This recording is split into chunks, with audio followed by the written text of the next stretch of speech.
ਸਤਿ ਸ਼੍ਰੀ ਅਕਾਲ। ਨਿਊਜ਼ 18 ਪੰਜਾਬ ਦੇਖ ਰਹੇ ਸਾਰੇ ਦਰਸ਼ਕਾਂ ਦਾ ਸਵਾਗਤ ਹੈ। ਮੈਂ ਵਿਜੇਪਾਲ ਬਰਾੜ ਪ੍ਰਾਈਮ ਟਾਈਮ ਲੈ ਕੇ ਹਾਜ਼ਰ ਹਾਂ ਤੇ ਪ੍ਰਾਈਮ ਟਾਈਮ ਦੇ ਵਿੱਚ ਸਭ ਤੋਂ ਪਹਿਲਾਂ ਇੱਕ ਵੱਡੀ ਖਬਰ, ਸ਼ਿਲੌਂਗ ਦੇ ਸਿੱਖਾਂ ਨੂੰ ਵੱਡੀ ਰਾਹਤ ਮਿਲੀ ਹੈ। ਸ਼ਿਲੌਂਗ ਹਾਈ ਕੋਰਟ ਨੇ ਇਹ ਰਾਹਤ ਦਿੱਤੀ ਹੈ। ਸਿੱਖਾਂ ਨੂੰ ਆਪਣੀ ਥਾਂ ਤੋਂ ਨਾ ਹਟਾਉਣ ਦੀਆਂ ਹਦਾਇਤਾਂ ਸ਼ਿਲੌਂਗ ਹਾਈ ਕੋਰਟ ਨੇ ਜਾਰੀ ਕੀਤੀਆਂ ਨੇ। ਸ਼ਿਲੌਂਗ ਪ੍ਰਸ਼ਾਸਨ ਨੂੰ ਇਹ ਹਦਾਇਤਾਂ ਹਾਈ ਕੋਰਟ ਵੱਲੋਂ ਜਾਰੀ ਕੀਤੀਆਂ ਗਈਆਂ ਨੇ। ਦਿੱਲੀ ਸਿੱਖ ਗੁਰਦੁਆਰਾ ਮੈਨੇਜਮੈਂਟ ਕਮੇਟੀ ਵੱਲੋਂ ਇਸ ਸੰਬੰਧੀ ਹਾਈ ਕੋਰਟ ਦੇ ਵਿੱਚ ਪਟੀਸ਼ਨ ਪਾਈ ਗਈ ਸੀ ਕਿ ਸਰਕਾਰ ਸਿੱਖਾਂ ਦੀ ਕਲੋਨੀ ਦੀ ਥਾਂ ਬਦਲੀ ਕਰ ਰਹੀ ਹੈ। ਸ਼ਿਲੌਂਗ 'ਚ ਸਿੱਖਾਂ ਦੀ ਦੂਜੀ ਧਿਰ ਨਾਲ ਖੂਨੀ ਝੜਪ ਹੋਈ ਸੀ, ਜਿਸ ਤੋਂ ਬਾਅਦ ਇਹ ਵਿਵਾਦ ਗਹਿਰਾਇਆ ਸੀ। ਜ਼ਮੀਨ ਦੇ ਟੁਕੜੇ ਨੂੰ ਲੈ ਕੇ ਇਹ ਵਿਵਾਦ ਸ਼ੁਰੂ ਹੋਇਆ ਸੀ, ਜਿਸ ਤੋਂ ਬਾਅਦ ਦਿੱਲੀ ਸਿੱਖ ਗੁਰਦੁਆਰਾ ਮੈਨੇਜਮੈਂਟ ਕਮੇਟੀ ਵੱਲੋਂ ਹਾਈ ਕੋਰਟ ਦਾ ਰੁਖ ਕੀਤਾ ਗਿਆ ਤੇ ਸ਼ਿਲੌਂਗ ਹਾਈ ਕੋਰਟ ਨੇ ਹੁਣ ਇਹ ਹਦਾਇਤਾਂ ਜਾਰੀ ਕੀਤੀਆਂ ਨੇ ਸ਼ਿਲੌਂਗ ਪ੍ਰਸ਼ਾਸਨ ਨੂੰ ਕਿ ਸਿੱਖਾਂ ਨੂੰ ਉਹਨਾਂ ਦੀ ਜਗ੍ਹਾ ਤੋਂ ਨਾ ਹਟਾਇਆ ਜਾਵੇ। ਉਹਨਾਂ ਨੂੰ ਉਹਨਾਂ ਦੀ ਜਿਸ ਜਗ੍ਹਾ ਤੇ ਉਹ ਰਹਿ ਰਹੇ ਨੇ ਉਸ ਜਗ੍ਹਾ ਤੋਂ ਬਦਲੀ ਨਾ ਕਰਨ ਦੀ ਹਾਈ ਕੋਰਟ ਨੇ ਹਦਾਇਤ ਜਾਰੀ ਕੀਤੀ ਹੈ ਦਿੱਲੀ ਸਿੱਖ ਗੁਰਦੁਆਰਾ ਮੈਨੇਜਮੈਂਟ ਕਮੇਟੀ ਦੀ ਪਟੀਸ਼ਨ ਤੇ। बड़ा सख्त ऑर्डर मिनॉरिटी कमीशन ने किया कि तुसी इन्हां नूं डिसलोकेट नहीं कर सकते और ये जिहड़ी तुसी कमेटी बनाई है इसका कोई राइट नहीं कि इन्हां नूं डिसलोकेट किया जाए। और उन्होंने आख्या कि अगर तुसी कोई एमिकेबली फैसला करना है तो उत्थों के लोकल सिखां नाल और दिल्ली गुरुद्वारा कमेटी दे नाल सलाह करके आपस कोई फैसला होवे तो ठीक है, नहीं तो जबरन इन्हां नूं नहीं डिसलोकेट किया जा सकता।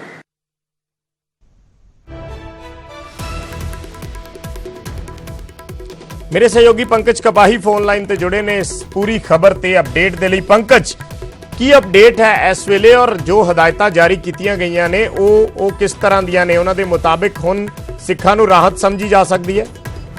बिल्कुल विजयपाल, क्योंकि इस वे राहत जरूर सिखा मिली है और कितना किते जी चिंता बनी हुई सी कि शिलोंग के विच लगातार ये कोशिशें की जा रही सिगियां कि जी जगह है उसनूं पंजाबी मुहल्ला कहा जाता है, पंजाबी मार्केट कही जाती है। उत्थे तकरीबन 100 परिवार जिहड़े ने वो रहिंदे ने, उत्थे उन्हां दा बाजार है, गुरुद्वारा साहिब भी उत्थे ही है और ये शिलोंग के विचों विच जगह है। और लगातार कई सालों तो ये केस भी चलते आ रहे थे और बीते दिनों जिस तरीके देखने को मिला सीगा, कर्फ्यू लगे गए, दुकान तोड़न की कोशिश की गई थी और उस तो बाद सरकार वालों भी एक कमेटी बना दी गई थी। कमेटी में सिख नेता भी शामिल थे और इस जो उत्थों के लोकल लोग ने वो भी शामिल थे। लेकिन दूजे पासे दिल्ली सिख गुरुद्वारा मैनेजमेंट कमेटी ने नैशनल माइनॉरिटी कमीशन का रुख किया और इस पूरे मामले में सीधे तौर पर कहा कि जानबूझ के सिखा उस थां से हटाने की कोशिश जी है वो उत्थों की सरकार कर रही है, उत्थों के लोग कर रहे हैं। और अज नैशनल माइनॉरिटी कमीशन वालों ये हिदायतां जारी की गई कि इस तरीके नाल हल्ले किसी भी तरीके नाल जो है नहीं हटाया जाएगा। जी कमेटी बनी है वो कमेटी ये निर्देश नहीं दे सकती कि सिखा उस जगह तो हटाया जाए। तो अजिहे एक वड्डी राहत जरूर नैशनल माइनॉरिटी कमीशन वालों जो है सिखा मिली है। शिलोंग में जोड़े लोग रहिंदे ने लगातार चिंता में थे कि आखिर वो कित्थे जाणगे, क्योंकि उन्हों का बाजार उत्थे है, व्यापार उत्थे करते हैं, रहिंदे पिछले कई दहाकियां तो उत्थे रह रहे हैं। तो चिंता जरूर बनी हुई थी, लेकिन दिल्ली तो हुण एक वड्डी राहत शिलोंग के सिखां वास्ते जरूर मिली है। पंकज, दिल्ली कमेटी वालों अदालत का भी रुख किया गया सी इस संबंध दे विच, क्योंकि कुछ ऐसी जानकारी भी आ रही सी। देखो इस ये कहा जा रहा है कि जो उत्थों के लोकल लोग ने उन्होंने वालों कोर्ट का जोड़ा रुख जरूर किया गया, लेकिन अज दिल्ली जी दिल्ली नैशनल जो कमीशन है माइनॉरिटी कमीशन है उत्थे रुख किया गया और नैशनल माइनॉरिटी कमीशन वालों ये हदायतां जिहड़ियां ने ये बाकायदा जारी कीतियां गईयां और शिलोंग मेघालय की सरकार तक सीधे तौर पर पहुंचाई गई हैं कि अगले हुक्मां तक किसी भी तरीके नाल जिहड़ी ये जगह में बदलाव नहीं किए जाएंगे, किसी भी तरीके नाल उत्थों हटाने दी हिदायतां कोई भी नहीं दे सकता। बहुत बहुत धन्यवाद पंकज, जानकारी साझी करने लई। तां माइनॉरिटी कमीशन कौमी घट गिणती कमीशन ने यह वड्डी राहत दी है और ये हदायतां जिहड़ियां ने ये जारी कीतियां गईयां ने कि शिलोंग दे सिखां दी थां बदली ना की जाए। जिस कलोनी दे विच रह रहे हैं, जिन्हां घरां दे विच रह रहे हैं, उस जगह तो उन्हां नूं तब्दील ना किया जाए। इस नूं एक राहत के तौर पर उत्थों दे सिखां दे संदर्भ दे विच देखिया जाए।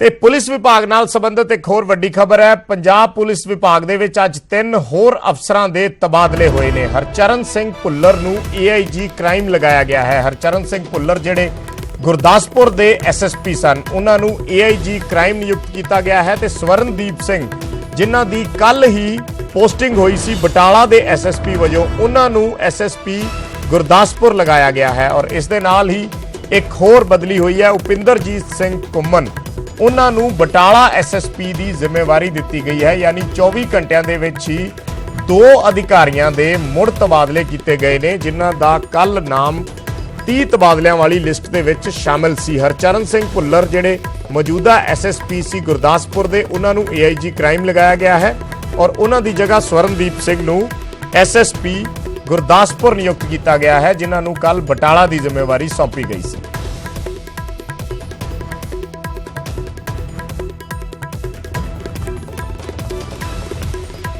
ਮੇਰੇ ਸਹਿਯੋਗੀ ਗੌਰਵ ਸ਼ੁਕਲਾ ਫੋਨ ਲਾਈਨ ਤੇ ਜੁੜੇ ਨੇ। ਗੌਰਵ, 24 ਘੰਟਿਆਂ ਦੇ ਵਿੱਚ ਹੀ ਫੇਰ ਬਦਲ ਕਿਸ ਨਜ਼ਰੀਏ ਨਾਲ ਦੇਖ ਸਕਦੇ ਆ?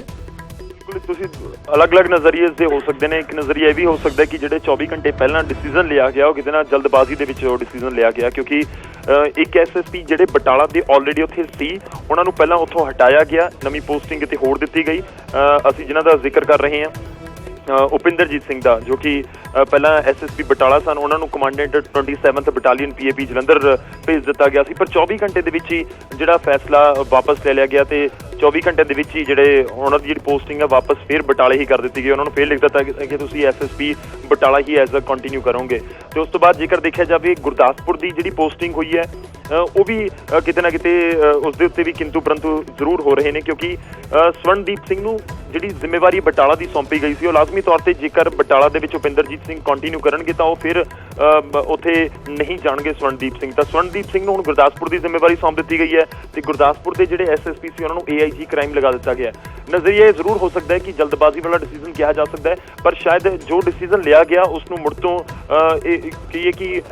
ਮੁੜ ਤੋਂ ਵਿਚਾਰ ਕਰਨ ਤੋਂ ਬਾਅਦ ਇਹ 24 ਘੰਟੇ ਦੇ ਵਿੱਚ ਉਹ ਵਾਪਸ ਲੈ ਲਿਆ ਗਿਆ ਇਸ ਪੂਰੇ ਬਦਲੀਆਂ ਦੇ ਵਿੱਚ, ਕਿਉਂਕਿ ਆਮ ਤੌਰ ਤੇ ਜਿਹੜੇ ਪੁਲਿਸ ਅਫਸਰ ਨੇ ਉਹਨਾਂ ਦੇ ਤਬਾਦਲੇ ਹੁੰਦੇ ਰਹਿੰਦੇ ਨੇ, ਪਰ 24 ਘੰਟਿਆਂ ਦੇ ਵਿੱਚ ਪਹਿਲਾਂ ਤਾਂ ਤਕਰੀਬਨ 30 ਆਫੀਸਰਸ ਦੀ ਬਦਲੀ ਕੀਤੀ ਗਈ। ਇੰਨੇ ਜ਼ਿਆਦਾ ਵੱਡੀ ਗਿਣਤੀ ਦੇ ਵਿੱਚ ਆਪਣੇ ਆਪ ਦੇ ਵਿੱਚ ਇੱਕ ਵੱਡਾ ਅੰਕੜਾ ਸੀ ਜਦੋਂ ਬਦਲੀ ਕੀਤੀ ਗਈ ਕਈ ਐਸਐਸਪੀਜ਼ ਦੀ, ਤੇ 24 ਘੰਟਿਆਂ ਦੇ ਵਿੱਚ ਹੀ ਰੋਲ ਬੈਕ ਕਰ ਲੈਣਾ ਉਹ ਆਪਣੇ ਆਪ ਦੇ ਵਿੱਚ ਇਹ ਦਿਖਾ ਰਿਹਾ ਕਿ ਸ਼ਾਇਦ ਜਿਹੜਾ ਪਹਿਲਾਂ ਡਿਸੀਜਨ ਲਿਆ ਗਿਆ ਸੀ ਉਹ ਜਲਦਬਾਜ਼ੀ ਦੇ ਵਿੱਚ ਸੀ। ਖੈਰ ਹੁਣ ਹਰਚਰਨ ਸਿੰਘ ਭੁੱਲਰ ਨੂੰ ਉੱਥੋਂ ਹਟਾਇਆ ਗਿਆ ਤੇ ਏਆਈਜੀ ਜਿਹੜਾ ਕ੍ਰਾਈਮ ਹੈ ਉਹਨਾਂ ਨੂੰ ਪੰਜਾਬ ਦਾ ਜ਼ਿੰਮਾ ਜ਼ਰੂਰ ਸੌਂਪਿਆ ਗਿਆ। ਬਹੁਤ-ਬਹੁਤ ਧੰਨਵਾਦ ਗੌਰਵ ਜਾਣਕਾਰੀ ਸਾਂਝੀ ਕਰਨ ਲਈ। ਤਾਂ ਇੱਕ ਤਰੀਕੇ ਨਾਲ ਇਹਨਾਂ 3 ਬਦਲੀਆਂ ਦੇ ਵਿੱਚ ਦੇਖਿਆ ਜਾਵੇ ਤਾਂ ਉਪਿੰਦਰਜੀਤ ਸਿੰਘ ਘੁੰਮਣ ਜੋ ਬਟਾਲਾ ਦੇ ਐਸਐਸਪੀ ਸਨ ਉਹਨਾਂ ਨੂੰ ਵਾਪਸ ਉਹੀ ਜਗ੍ਹਾ ਮਿਲ ਗਈ ਹੈ, ਉਹਨਾਂ ਨੂੰ ਵਾਪਸ ਉਸੇ ਜਗ੍ਹਾ ਤੇ ਲਗਾ ਦਿੱਤਾ ਗਿਆ ਹੈ। ਸਵਰਨਦੀਪ ਸਿੰਘ ਜਿਨ੍ਹਾਂ ਨੂੰ ਬਟਾਲਾ ਦੀ ਨਵੀਂ ਜ਼ਿੰਮੇਵਾਰੀ ਮਿਲੀ ਸੀ ਉਹਨਾਂ ਨੂੰ ਹਰਚਰਨ ਸਿੰਘ ਭੁੱਲਰ ਦੀ ਜਗ੍ਹਾ ਗੁਰਦਾਸਪੁਰ ਦਾ ਐਸਐਸਪੀ ਨਿਯੁਕਤ ਕਰ ਦਿੱਤਾ ਗਿਆ ਹੈ ਤੇ ਗੁਰਦਾਸਪੁਰ ਦੇ ਐਸਐਸਪੀ ਹਰਚਰਨ ਸਿੰਘ ਭੁੱਲਰ ਨੂੰ ਏਆਈਜੀ ਕ੍ਰਾਈਮ ਦਾ ਚਾਰਜ ਦੇ ਦਿੱਤਾ ਗਿਆ ਹੈ। ਸੋ 24 ਘੰਟਿਆਂ ਦੇ ਵਿੱਚ ਫੇਰ ਬਦਲ ਹੋਇਆ ਹੈ। ਜਿਹੜੀ ਕੱਲ ਲਿਸਟ ਜਾਰੀ ਹੋਈ ਸੀ ਉਸ ਦੇ ਵਿੱਚ ਪੁਲਿਸ ਦੀਆਂ ਬਦਲੀਆਂ ਦੇ ਸੰਦਰਭ ਦੇ ਵਿੱਚ।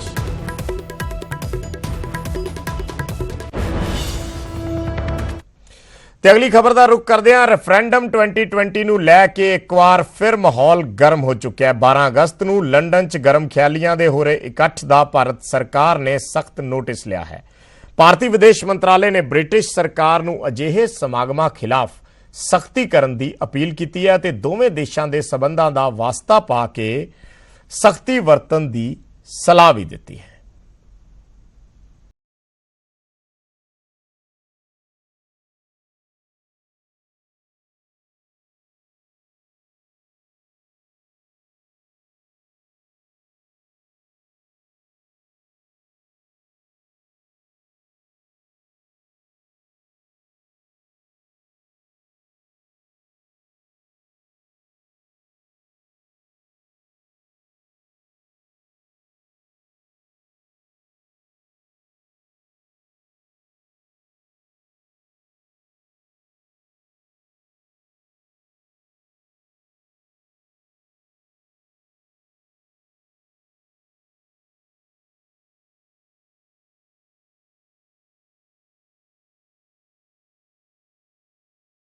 हमने रिपोर्ट्स देखी हैं और मैं ये कंफर्म करना चाहूँगा कि हमने इस मैटर को यूके गवर्नमेंट के साथ टेकअप किया है। हमने उनको डिमांड भी इशू किया है और हम एक्सपेक्ट करते हैं कि यूके की सरकार ऐसे कोई ग्रुप को अपना कंट्री इस्तेमाल नहीं करने दे जिसका इम्पैक्ट जो है, जिसका इंटेंशन है हेट फैलाना और जिसका इम्पैक्ट हमें हमारे बायोलॉजिकल डिसीज पे पड़ सकता है, ये हम उनको बताना चाहेंगे। और हमने उनको कहा भी है कि ये जो इवेंट हो रहा है उसका इंटेंशन वही। ਭਾਰਤੀ ਵਿਦੇਸ਼ ਮੰਤਰਾਲੇ ਦੇ ਵੱਲੋਂ ਬ੍ਰਿਟੇਨ ਸਰਕਾਰ ਨੂੰ ਸਿਕਸ ਫॉर ਜਸਟਿਸ ਜਿਹੇ ਸੰਗਠਨਾਂ ਤੇ ਨਕੇਲ ਕੱਸਣ ਦੇ ਲਈ ਦੋਵੇਂ ਦੇਸ਼ਾਂ ਦੇ ਸੰਬੰਧਾਂ ਦਾ ਵਾਸਤਾ ਵੀ ਪਾਇਆ ਗਿਆ ਹੈ। जहाँ तक इस ग्रुप का बात है और जहाँ तक समुदाय की बात है, ये मैं बताना चाहूंगा कि जो मेजोरिटी है सिख कम्युनिटी के, चाहे यूके में हो चाहे दूसरे देश में रहते हों, उनके भारत के साथ बड़े अच्छे संबंध हैं। उनके उस देश के साथ भी अच्छे संबंध है जहां वो रहते हैं। और जहां तक कुछ ऐसे छोटे मोटे ग्रुप्स की बात है, मुझे लगता है कि वो फ्रिंज एलिमेंट हैं और उनका काम ही है नफरत फैलाना, उनका काम ही है कम्युनिटी डिसहार्मनी फैलाना। ਰੈਫਰੈਂਡਮ 2020 ਦਾ ਨਾਰਾ ਦੇ ਕੇ ਸਿਕਸ ਫॉर ਜਸਟਿਸ ਸੰਸਥਾ ਦੇ ਵੱਲੋਂ ਪੰਜਾਬ ਦੇ ਨੌਜਵਾਨਾਂ ਨੂੰ ਬਰਗਲਾਉਣ ਦੀ ਕੋਸ਼ਿਸ਼ ਕੀਤੀ ਜਾ ਰਹੀ ਹੈ। ਪੰਜਾਬ ਦੇ ਨੌਜਵਾਨਾਂ ਦੀ ਵਿਦੇਸ਼ ਜਾਣ ਦੀ ਚਾਹਤ ਦਾ ਫਾਇਦਾ ਚੁੱਕ ਨੌਜਵਾਨਾਂ ਨੂੰ ਲੰਡਨ ਦਾ ਵੀਜ਼ਾ ਤੇ ਨੌਕਰੀ ਤੱਕ ਦੀ ਪੇਸ਼ਕਸ਼ ਕੀਤੀ ਜਾ ਰਹੀ ਹੈ। ਇਸ ਲਈ ਬਕਾਇਦਾ ਸੋਸ਼ਲ ਮੀਡੀਆ ਤੇ ਇਸ਼ਤਿਹਾਰ ਦਿੱਤੇ ਜਾ ਰਹੇ ਨੇ। ਨੌਜਵਾਨਾਂ ਨੂੰ ਸੋਸ਼ਲ ਮੀਡੀਆ ਤੇ ਸੰਸਥਾ ਦਾ ਪ੍ਰਚਾਰ ਕਰਨ ਬਦਲੇ ਮੋਟੀਆਂ ਤਨਖਾਹਾਂ ਦੇਣ ਦੀ ਪੇਸ਼ਕਸ਼ ਕੀਤੀ ਗਈ ਹੈ। ਸਿਕਸ ਫॉर ਜਸਟਿਸ ਦੇ ਮਾੜੇ ਮਨਸੂਬਿਆਂ ਦੀ ਬੀਜੇਪੀ ਨੇ ਤਿੱਖੇ ਸ਼ਬਦਾਂ 'ਚ ਨਿਖੇਧੀ ਕੀਤੀ ਹੈ। ਬੀਜੇਪੀ ਦੇ ਕੌਮੀ ਸਕੱਤਰ ਤਰੁਣ ਚੁੱਗ ਨੇ ਪੰਜਾਬ ਦੇ ਨੌਜਵਾਨਾਂ ਨੂੰ ਅਜਿਹੀਆਂ ਸਾਜ਼ਿਸ਼ਾਂ ਤੋਂ ਸੁਚੇਤ ਰਹਿਣ ਦੀ ਅਪੀਲ ਕੀਤੀ। लगभग 15 साल खराब करती रही नौजवानों के भविष्य, कई घरों के चिराग उजड़ गए और अब ये एजेंसियां फिर एक प्रयास कर रही हैं कि आप आइए और खालिस्तान के समर्थन में प्रचार करिए, तनख्वाह दी जाएगी। ये सब एक दखौंसला है और ऐसी शक्तियों को किसी भी ਜ਼ਿਕਰ ਖਾਸ ਹੈ ਕਿ ਸਿਕਸ ਫॉर ਜਸਟਿਸ ਦੇ ਵੱਲੋਂ ਲਗਾਤਾਰ ਰੈਫਰੈਂਡਮ 2020 ਦੀ ਮੰਗ ਕੀਤੀ ਜਾ ਰਹੀ ਹੈ ਅਤੇ ਇਸੇ ਦੇ ਮਕਸਦ ਤਹਿਤ ਰੈਫਰੈਂਡਮ 2020 ਦਾ ਸਮਰਥਨ ਕਰਨ ਵਾਲੀਆਂ ਜਥੇਬੰਦੀਆਂ ਲਈ ਇੱਕ ਇਕੱਠ 12 ਅਗਸਤ ਨੂੰ ਲੰਡਨ ਦੇ ਵਿੱਚ ਕੀਤਾ ਜਾ ਰਿਹਾ ਹੈ। ਦਿੱਲੀ ਤੋਂ ਪੰਕਜ ਕਪਾਹੀ, ਨਿਊਜ਼ 18 ਪੰਜਾਬ।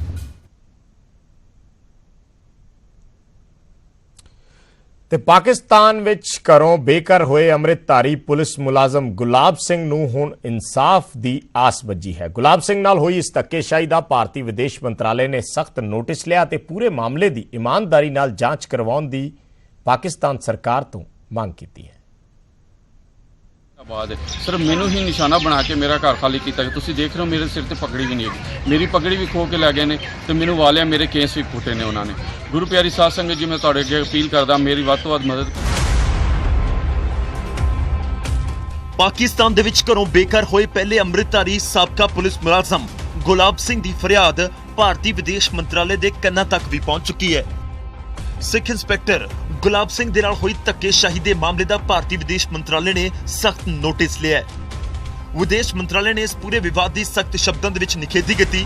ਮੰਤਰਾਲੇ ਮੁਤਾਬਕ ਇੱਕ ਪੁਲਿਸ ਮੁਲਾਜ਼ਮ ਨਾਲ ਅਜਿਹੀ ਬਦਸਲੂਕੀ ਹੋਣਾ ਗਲਤ ਹੈ। ਉਹਨਾਂ ਇਹ ਵੀ ਮੰਨਿਆ ਕਿ ਪਾਕਿਸਤਾਨ ਦੇ ਵਿੱਚ ਘੱਟ ਗਿਣਤੀਆਂ ਨਾਲ ਅਕਸਰ ਧੱਕਾ ਹੁੰਦਾ ਹੈ। ਭਾਰਤੀ ਵਿਦੇਸ਼ ਮੰਤਰਾਲੇ ਨੇ ਇਸ ਪੂਰੇ ਮਾਮਲੇ ਦੀ ਇਮਾਨਦਾਰੀ ਨਾਲ ਜਾਂਚ ਕਰਵਾਉਣ ਦੀ ਪਾਕਿस्तान ਤੋਂ ਮੰਗ ਕੀਤੀ ਹੈ। हम इसकी कड़ी निंदा करते हैं। ये पहली बार ऐसा नहीं हुआ है कि पाकिस्तान में जो रिलीजियस माइनॉरिटीज हैं उनके साथ ये बुरा व्यवहार हुआ है।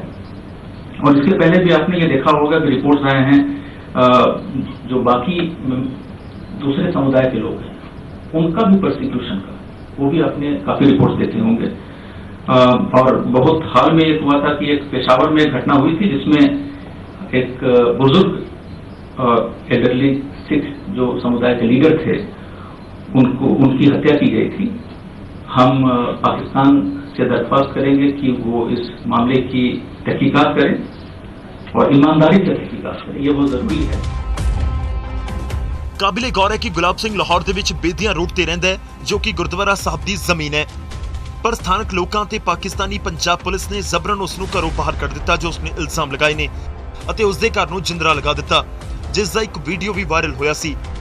ਗੁਲਾਬ ਸਿੰਘ ਨੇ ਨਿਊਜ਼ 18 ਨਾਲ ਫੋਨ ਉੱਤੇ ਗੱਲ ਕਰਦਿਆਂ ਆਪਣੀ ਪੂਰੀ ਕਹਾਣੀ ਵੀ ਬਿਆਨ ਕੀਤੀ ਸੀ ਅਤੇ ਭਾਰਤ ਸਰਕਾਰ ਤੇ SGPC ਤੇ DSGMC ਤੋਂ ਮਦਦ ਦੀ ਗੁਹਾਰ ਲਗਾਈ ਸੀ। हिंदुस्तान ਦੀਆਂ ਨੁਮਾਇੰਦਾ ਸਿੱਖ ਜਥੇਬੰਦੀਆਂ ਵੱਲੋਂ ਇਸ ਪੂਰੀ ਘਟਨਾ ਦੀ ਨਿਖੇਧੀ ਕੀਤੀ ਗਈ ਤੇ ਕੇਂਦਰ ਸਰਕਾਰ ਤੋਂ ਮਾਮਲੇ 'ਚ ਦਖਲ ਦੀ ਅਪੀਲ ਵੀ ਕੀਤੀ ਗਈ ਸੀ। ਹੁਣ ਵਿਦੇਸ਼ ਮੰਤਰਾਲੇ ਦੇ ਵੱਲੋਂ ਇਸ ਪੂਰੇ ਮਾਮਲੇ ਦੀ ਨਿਖੇਧੀ ਕੀਤੀ ਜਾ ਰਹੀ ਹੈ। ਦਿੱਲੀ ਤੋਂ ਪੰਕਜ ਕਪਾਹੀ ਦੇ ਨਾਲ ਬਿਊਰੋ ਰਿਪੋਰਟ ਨਿਊਜ਼ 18 ਪੰਜਾਬ।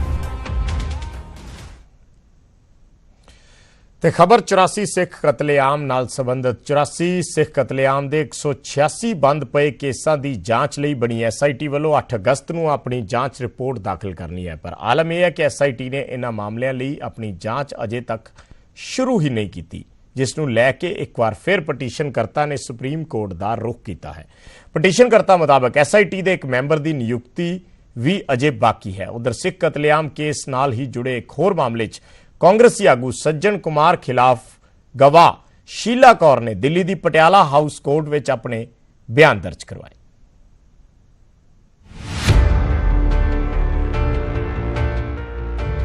छह महीने पहला 84 सिख कतलेआम ਦੇ 186 ਬੰਦ ਪਏ ਕੇਸਾਂ ਦੀ ਜਾਂਚ ਦੇ ਲਈ ਬਣੀ ਐਸਆਈਟੀ ਤੋਂ ਹੁਣ ਪੀੜਤਾਂ ਨੂੰ ਇਨਸਾਫ ਦੀ ਆਸ ਧੁੰਦਲੀ ਨਜ਼ਰ ਆ ਰਹੀ ਹੈ। ਸੁਪਰੀਮ ਕੋਰਟ ਦੇ ਵਿੱਚ ਇਹਨਾਂ 186 ਬੰਦ ਪਏ ਕੇਸਾਂ ਦੇ ਮੁਤਲਕ ਇੱਕ ਪਟੀਸ਼ਨ ਮੁੜ ਪਾਈ ਗਈ, ਜਿਸ ਦੇ ਵਿੱਚ ਪਟੀਸ਼ਨਕਰਤਾ ਮੁਤਾਬਕ ਐਸਆਈਟੀ ਦੇ ਵੱਲੋਂ ਅਜੇ ਤੱਕ ਜਾਂਚ ਦੇ ਲਈ ਕੰਮ ਸ਼ੁਰੂ ਨਹੀਂ ਕੀਤਾ ਗਿਆ ਅਤੇ ਐਸਆਈਟੀ ਦੇ ਇੱਕ ਮੈਂਬਰ ਦੀ ਨਿਯੁਕਤੀ ਵੀ ਅਜੇ ਅਧੂਰੀ ਹੈ। ਜਦੋਂ ਕਿ ਐਸਆਈਟੀ ਨੇ 8 ਅਗਸਤ ਨੂੰ ਆਪਣੀ ਜਾਂਚ ਰਿਪੋਰਟ ਦਾਖਲ ਕਰਨੀ ਹੈ। ਸੁਪਰੀਮ ਕੋਰਟ ਦੇ ਵੱਲੋਂ 9 ਜਨਵਰੀ ਨੂੰ 186 ਬੰਦ ਕੀਤੇ ਕੇਸਾਂ ਦੀ ਜਾਂਚ ਦੇ ਲਈ ਸੁਪਰਵਾਈਜ਼ਰੀ ਪੈਨਲ ਦੀ ਰਿਪੋਰਟ ਤੋਂ ਬਾਅਦ ਐਸਆਈਟੀ ਦਾ ਗਠਨ ਕੀਤਾ ਗਿਆ ਸੀ। ਬੇਸ਼ੱਕ ਇਹਨਾਂ 186 ਬੰਦ ਪਏ ਕੇਸਾਂ ਦੀ ਜਾਂਚ ਦੇ ਵਿੱਚ ਦੇਰੀ ਹੁੰਦੀ ਹੋਈ ਨਜ਼ਰ ਆ ਰਹੀ ਹੈ, ਪਰ 1984 ਸਿੱਖ ਕਤਲੇਆਮ ਕੇਸ ਨਾਲ ਜੁੜੇ ਇੱਕ ਹੋਰ ਮਾਮਲੇ ਵਿੱਚ ਸੱਜਣ ਕੁਮਾਰ ਦੀਆਂ ਮੁਸ਼ਕਲਾਂ ਵੱਧ ਸਕਦੀਆਂ ਨੇ। ਦਿੱਲੀ ਦੀ ਪਟਿਆਲਾ ਹਾਊਸ ਕੋਰਟ ਦੇ ਵਿੱਚ ਹੋਈ ਅਹਿਮ ਸੁਣਵਾਈ ਦੌਰਾਨ ਕਾਂਗਰਸੀ ਆਗੂ ਸੱਜਣ ਕੁਮਾਰ ਖਿਲਾਫ ਗਵਾਹ ਸ਼ੀਲਾ ਕੌਰ ਨੇ ਆਪਣੇ ਬਿਆਨ ਦਰਜ ਕਰਵਾ ਦਿੱਤੇ ਨੇ। ਸ਼ੀਲਾ ਦੇ ਬਿਆਨਾਂ ਦੇ ਜਵਾਬ ਦੇਣ ਦੇ ਲਈ ਸੱਜਣ ਕੁਮਾਰ ਦੇ ਵਕੀਲਾਂ ਨੇ ਕੋਰਟ ਤੋਂ ਸਮਾਂ ਮੰਗਿਆ, ਜਿਸ ਤੋਂ ਬਾਅਦ ਹੁਣ ਮਾਮਲੇ ਦੀ ਸੁਣਵਾਈ 7 ਅਗਸਤ ਤੱਕ ਟਾਲ ਦਿੱਤੀ ਗਈ ਹੈ। ਅੱਜ 1984 ਕਤਲੇਆਮ ਦੇ 4 ਕੇਸ ਸੀਗੇ। ਹੁਣ ਆ ਜਿਹੜਾ ਕੇਸ ਚੱਲਿਆ ਸੱਜਣ ਕੁਮਾਰ ਦੇ ਖਿਲਾਫ ਸ਼ੀਲਾ ਕੌਰ ਦੀ ਗਵਾਹੀ ਜੋ ਕਾਫੀ ਦੇਰ ਤੋਂ ਚੱਲ ਰਹੀ ਆ, ਤੇ ਉਹ ਸ਼ੀਲਾ ਕੌਰ ਦੀ ਅੱਜ ਗਵਾਹੀ ਚੱਲ ਰਹੀ ਆ ਤੇ ਸੱਜਣ ਕੁਮਾਰ ਦੇ ਵਕੀਲਾਂ ਨੇ ਸ਼ੀਲਾ ਕੌਰ ਦੀ ਕ੍ਰਾਸ ਐਗਜ਼ਾਮੀਨੇਸ਼ਨ ਕੀਤਾ ਤੇ ਹੁਣ ਇਹ ਕੇਸ ਅਡਜਨ ਹੋਇਆ। ਬਾਕੀ ਗਵਾਹੀ ਅੱਜ ਉਹਨਾਂ ਨੇ ਕੋਰਟ ਨੂੰ ਕਿਹਾ ਕਿ ਸ਼ੀਲਾ ਕੌਰ ਦੀ ਗਵਾਹੀ ਉਹ 7 ਅਗਸਤ ਨੂੰ ਖਤਮ ਕਰ ਦੇਣਗੇ। 7 ਅਗਸਤ ਵਾਸਤੇ ਹੋਇਆ। ਜ਼ਿਕਰ ਖਾਸ ਹੈ ਕਿ 1984 ਦੌਰਾਨ ਹੋਏ ਸਿੱਖ ਕਤਲੇਆਮ ਦੇ ਪੀੜਤ ਕਈ ਦਹਾਕਿਆਂ ਤੋਂ ਇਨਸਾਫ ਦੇ ਲਈ ਤਰਸ ਰਹੇ ਨੇ। ਕਦੇ ਸਿਆਸਤ ਅਤੇ ਕਦੇ ਜਾਂਚ ਕਮੇਟੀਆਂ ਦੀਆਂ ਲਾਪਰਵਾਹੀਆਂ ਕਾਰਨ ਇਹਨਾਂ ਪੀੜਤਾਂ ਦਾ ਇੰਤਜ਼ਾਰ ਲਗਾਤਾਰ ਲੰਬਾ ਹੀ ਹੁੰਦਾ ਜਾ ਰਿਹਾ ਹੈ। ਦਿੱਲੀ ਤੋਂ Pankaj ਕਪਾਹੀ, news 18 Punjab.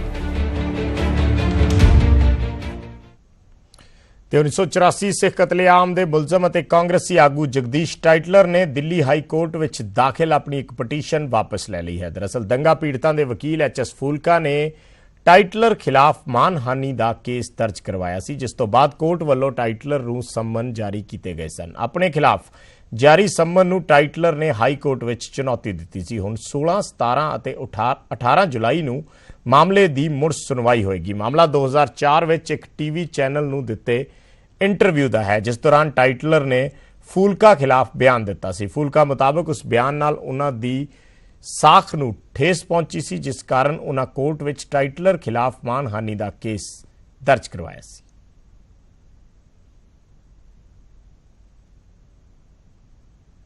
High court ਦੇ ਵਿੱਚ ਜਗਦੀਸ਼ ਟਾਈਟਲਰ ਦਾ ਕੇਸ ਸੀ। ਜਗਦੀਸ਼ ਟਾਈਟਲਰ ਦੇ ਅਗੇਂਸਟ ਇੱਥੇ ਪਟਿਆਲਾ ਹਾਊਸ ਕੋਰਟ ਦੇ ਵਿੱਚ ਹੀ ਮੈਜਿਸਟਰੇਟ ਦੇ ਅੱਗੇ ਪ੍ਰੋਸੀਡਿੰਗ ਚੱਲ ਰਹੀਆਂ। ਪਹਿਲਾਂ ਉਹਦੇ ਵਾਰੰਟ ਵੀ ਨਿਕਲੇ ਸੀ, ਉਹਨੂੰ ਪੇਸ਼ ਕੀਤਾ, ਉਹਨੇ ਇੱਥੋਂ ਜ਼ਮਾਨਤ ਕਰਾਈ ਆਪਣੀ, ਤੇ ਹੁਣ ਉਹ ਕੇਸ ਚੱਲ ਰਿਹਾ।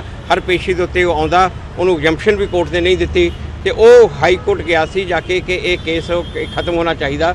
ਉਹਨਾਂ ਨੇ ਚੈਲੰਜ ਕੀਤਾ ਸੀ, ਪਰ ਉਹ ਜਦੋਂ ਉਹਨੇ ਦੇਖਿਆ ਕਿ ਕੋਰਟ ਨਹੀਂ ਮੰਨੇਗੀ, ਉਹਦਾ ਕੇਸ ਮਜ਼ਬੂਤ ਨਹੀਂ ਹੈ, ਤੇ ਅੱਜ ਉਸਨੇ ਹਾਈ ਕੋਰਟ 'ਚੋਂ ਆਪਣਾ ਕੇਸ ਵਾਪਸ ਲੈ ਲਿਆ। ਤੇ ਹੁਣ 16, 17 ਤੇ 18 ਜੁਲਾਈ ਨੂੰ ਉਹ ਗਵਾਹੀਆਂ ਨੇ ਟਾਈਟਲਰ ਦੇ ਖਿਲਾਫ ਇੱਥੇ ਪਟਿਆਲਾ ਹਾਊਸ ਕੋਰਟ ਦੇ ਵਿੱਚ ਹੀ।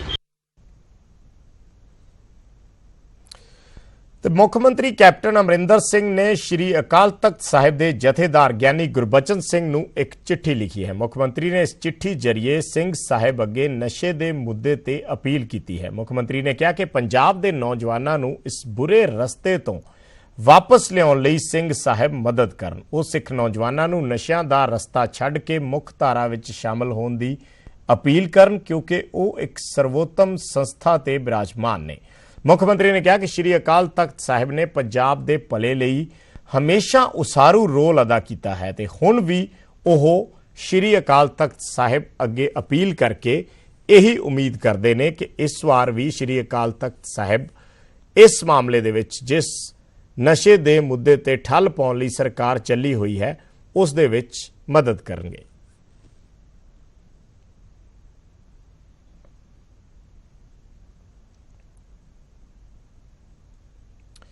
श्री गुरु नानक देव जी के 550वें प्रकाश पुरब के संबंध में मुख्यमंत्री ने अज एक बैठक की। प्रकाश पुरब सैलीब्रेशनस नूं लैके बनाई स्टेट कमेटी की इस बैठक प्रकाश पुरब के समागमां दीआं तैयारियां संबंधी चर्चा की गई। प्रोग्राम के प्रबंधां लई मुख्यमंत्री ने तुरंत ही 100 करोड़ रुपए जारी करने के हुक्म दिते ने ते इन्नी ही रकम गुरु नानक देव जी नाल संबंधित सुल्तानपुर लोधी, बटाला अते डेरा बाबा नानक शहरां लई रखण लई किया गया है। इस तो इलावा मुख्यमंत्री ने चीफ सैकटरी नूं हदायतां दित्तियां ने कि वह प्रधानमंत्री ऑफिस नाल संपर्क करके प्रकाश पुरब ते होने वाले प्रोग्रामां संबंधी फंड जारी करवाउण। मुख्यमंत्री ने पाकिस्तान स्थित गुरुद्वारा श्री करतारपुर साहिब दे लांघे नूं खोलण दी भी मांग कीती है तां जो सिख श्रद्धालु बिना किसी रुकावट उस मुकद्दस धरती दे दर्शन कर सकन।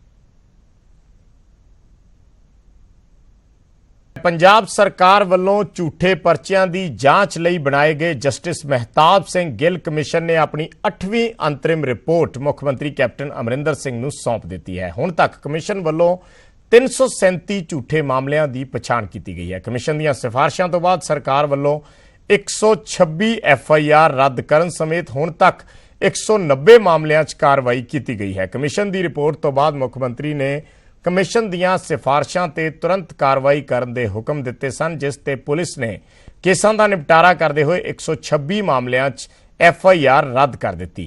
FIR रद्द करन दे मामले सब तो वध लुधियाना जिले च ने। कमिशन वालों हुण तक 1299 शिकायतां दी पड़ताल की गई है ते जिन्हां चों 962 शिकायतां रद्द कीतियां गईयां ने।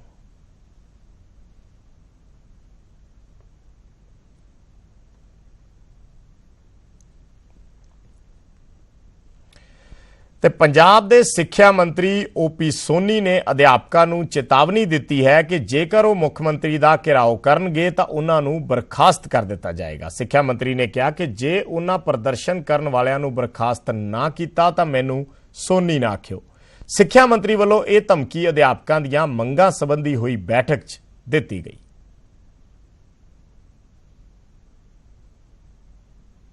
ਰਿਗਾਰਡ ਕਰਦੇ ਜੀ ਤੁਹਾਡੇ ਕਹਿਣ ਤੇ ਤੁਸੀਂ ਗੱਲ ਸੁਣੋ ਇੱਕ ਮਿੰਟ ਮੈਂ ਕਹੀਂ ਕਾਮਰੇਡ ਵਾਲੀ ਗੱਲ ਨਹੀਂ ਕਰਦੇ ਆ ਤੁਹਾਡੇ ਨਾਲ ਪਰਸੋਂ ਮੀਟਿੰਗ ਕਰਕੇ ਗਏ 14 ਨੂੰ CM ਦਾ ਘਰਾਓ ਦਿੱਤਾ ਗਿਆ ਗੱਲ ਸੁਣ ਲਓ ਮੇਰੀ ਘਰਾਓ ਕਰੇਗਾ ਨਾ ਉਹ 14 ਨੂੰ ਇੱਕ ਮਿੰਟ ਕੱਲ ਤੁਹਾਡੇ ਨਾਲ ਮੀਟਿੰਗ ਕੀਤੀ ਉਹਨਾਂ ਨੇ ਜਿਹੜਾ ਘਰਾਓ ਕਰੇਗਾ ਡਿਸਕਸ ਨਾ ਕਰੂਗਾ ਤਾਂ ਮੈਨੂੰ ਪੁੱਛੋ ਨਹੀਂ ਨਾ ਹੁਣ 14 ਤਰੀਕ ਨੂੰ ਉਹਨਾਂ ਨੇ ਦਿੱਤਾ ਹੋਇਆ ਤੁਹਾਡੇ ਨਾਲ ਮੀਟਿੰਗ ਕਰਨ ਦਾ ਫਾਇਦਾ ਕੀ ਹੋਇਆ ਕੋਈ ਬੰਦਾ ਲਿਖੋ ਮੇਰੀ ਤੁਸੀਂ ਉਹਨਾਂ ਦੀ ਕਹਿੰਦੇ 14 ਨੂੰ ਘਰਾਓ ਕਰੇਗਾ CM ਦਾ ਜਿਹੜਾ ਕਰੂਗਾ ਡਿਸਕਸ ਕਰੂਗਾ ਨਹੀਂ।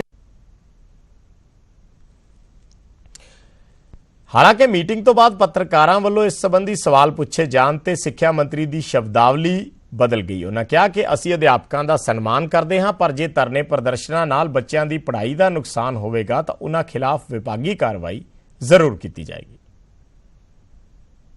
ਸਤਿਕਾਰ ਕਰ ਰਹੇ ਆਪਣੇ ਟੀਚਰਾਂ ਦਾ ਜੀ ਕਿਉਂਕਿ ਟੀਚਰ ਨੂੰ ਸਮਾਜ 'ਚ ਇੱਕ ਬੜਾ ਵੱਡਾ ਦਰਜਾ ਦਿੱਤਾ ਗਿਆ ਪਰ ਟੀਚਰ ਦੇ ਵੀ ਕੋਈ ਫਰਜ਼ ਨੇ। ਟੀਚਰਾਂ ਦੇ ਇਹ ਫਰਜ਼ ਨਹੀਂ ਕਿ ਬਿਨਾਂ ਗੱਲ ਤੋਂ ਸੜਕਾਂ ਮੱਲ ਲੈਣੀਆਂ ਬੱਚਿਆਂ ਦਾ ਨੁਕਸਾਨ ਕਰਨਾ। ਸੋ ਉਹਦੇ ਵਾਸਤੇ ਅਸੀਂ ਜਿਹੜਾ ਉਹ ਮੈਂ ਪਹਿਲਾਂ ਆਲਰੇਡੀ ਕਹਿਤਾ ਵੀ ਮੰਗਾਂ ਜਿਹੜੀਆਂ ਨੇ ਉਹ ਜ਼ਰੂਰ ਅਸੀਂ ਉਹਨਾਂ ਦੇ ਸੋਚਾਂਗੇ। ਜਿਹੜੇ ਕੋਈ ਜਾਇਜ਼ ਮੰਗਿਆ ਇਹਨਾਂ ਦੀ ਛੋਟੀਆਂ ਛੋਟੀਆਂ ਮੰਗਾਂ ਨੇ ਜਾਇਜ਼ ਮੰਗਾਂ ਨੇ ਉਹ ਅਸੀਂ ਰਹਿ ਨਹੀਂ ਦੇਣੀਆਂ ਸਾਰੀਆਂ ਪੂਰੀਆਂ ਕਰਨੀਆਂ। ਇਸ ਦੇ ਬਾਵਜੂਦ ਜੇ ਕਿਸੇ ਟੀਚਰ ਨੇ ਬੱਚਿਆਂ ਦੀ ਪੜ੍ਹਾਈ ਦਾ ਨੁਕਸਾਨ ਕੀਤਾ ਉਹਦੇ ਤੇ ਕਾਨੂੰਨ ਦੇ ਮੁਤਾਬਕ ਐਕਸ਼ਨ ਜ਼ਰੂਰ ਲਾਂਗੇ। ਧਰਨੇ ਮੈਂ ਨਹੀਂ ਲੱਗਣ।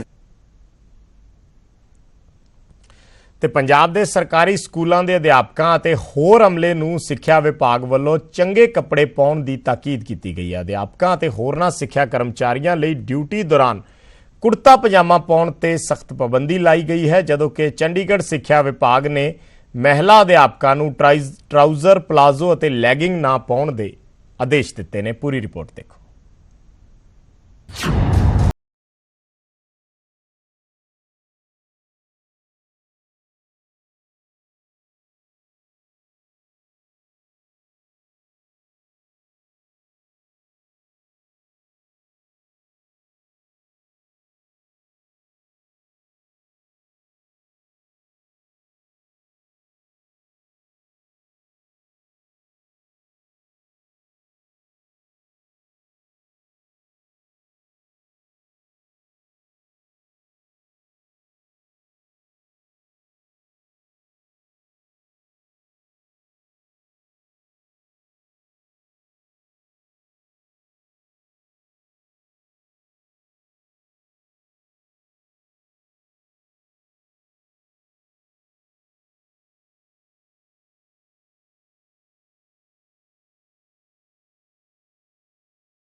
ਟੀਚਰਾਂ ਦੇ ਵੀ ਕੋਈ ਫਰਜ਼ ਬਣਦੇ ਆ।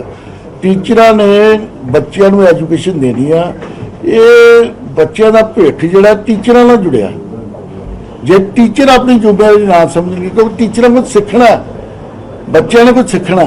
ਜੇ ਟੀਚਰ ਹੀ ਜਿਹੜੇ ਡਰੈਸ ਪਾ ਕੇ ਨਾ ਜਾਣਗੇ, ਉੱਥੇ ਕਮੀਜ਼ ਪਜਾਮੇ ਨਾਲ ਜਾਣਗੇ, ਤਾਂ ਬੱਚੇ ਵੀ ਕੱਲ੍ਹ ਨੂੰ ਸਕੂਲਾਂ 'ਚ ਕਮੀਜ਼ ਪਜਾਮੇ ਨਾਲ ਆਉਣਗੇ। ਸੋ ਇਹਨਾਂ ਨੂੰ ਰਿਕੁਐਸਟ ਕੀਤੀ ਆ ਵੀ ਕਿਸੇ ਨੇ ਕਮੀਜ਼ ਪਜਾਮੇ ਦੇ ਨਾਲ ਜਿਹੜਾ ਉਹ ਬੱਚਿਆਂ ਦੇ ਸਕੂਲ 'ਚ ਡਿਊਟੀ ਵਾਲੇ ਨਹੀਂ ਜਾਣਾ। ਠੀਕ ਪਾ ਕੇ ਚੱਲੀਏ। नहीं वो कह रहे हैं कि लेगिंग और प्लाजो ਉਹਨਾਂ ਤੇ ਵੀ ਰੋਕ ਲਾਈ ਗਈ ਹੈ, ਉਸ ਤੇ ਵੀ ਇਦਾਂ ਦਾ ਕੋਈ ਰੋਕ ਨਹੀਂ ਲਾਈ ਜੀ, ਕੋਈ ਰੋਕ ਟੀਚਰ ਫੀਮੇਲ ਨਹੀਂ। ਨੋ ਫੀਮੇਲ ਟੀਚਰ ਤਾਂ ਕੋਈ ਨਹੀਂ। ਮੈਂ ਤਾਂ ਉਹਨਾਂ ਦੇ ਲਾਈ ਜਿਹੜੇ ਲੀਡਰ ਨੇ।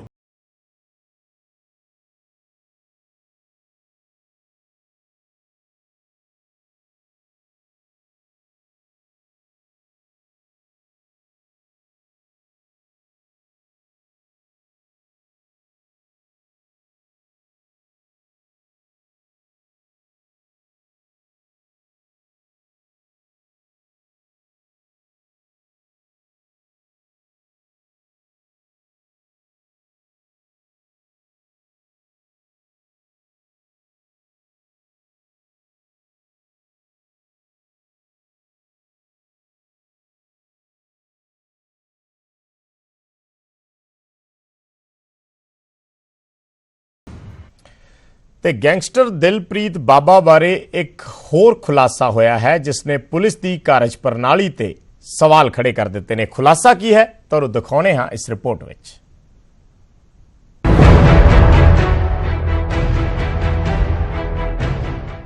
ਗੈਂਗਸਟਰ ਦਿਲਪ੍ਰੀਤ ਦੀ ਗ੍ਰਿਫਤਾਰੀ ਤੋਂ ਬਾਅਦ ਹੋ ਰਹੇ ਖੁਲਾਸੇ ਹੈਰਾਨ ਕਰਨ ਦੇ ਨਾਲ-ਨਾਲ ਚੰਡੀਗੜ੍ਹ ਪੁਲਿਸ ਦੇ ਲਈ ਕਾਫੀ ਨਮੋਸ਼ੀ ਭਰੇ ਵੀ ਸਾਬਿਤ ਹੋ ਰਹੇ ਨੇ।